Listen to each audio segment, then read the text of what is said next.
And when you pass that woman's land, you get to the Oba of Benin's land, Oba of Lagos.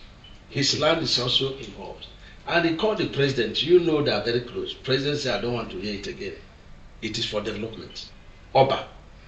There is a saying that says that if you steal an Oba strong, where will you play it? Before, I didn't want to, take the woman's remaining land. But when she started making trouble, put me. I don't fear. I said they should go and acquire the land. I mean, not be any other person else. But since they talk, has president said the word? Why? She's very lucky that she's from my place. Because if I do anything, they say, oh, we are fond of fighting ourselves. But she will get to a certain extent, I'll put her in trouble. She will stop talking. I saw her vomiting rubbish. The Dangote called me. Said, did you see what this woman said? I just laughed. What we took is not up to here. But when she started making trouble, I sure I'm saying me in a trouble myself.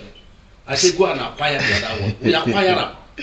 You know very well that the federal government has nothing to do with land.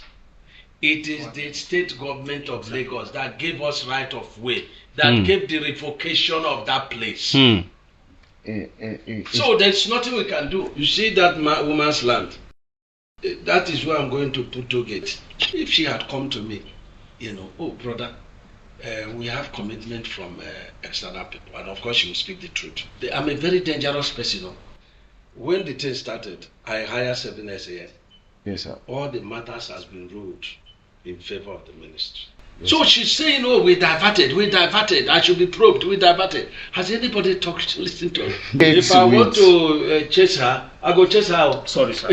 So I'm not chasing her. Tell you that. Yes.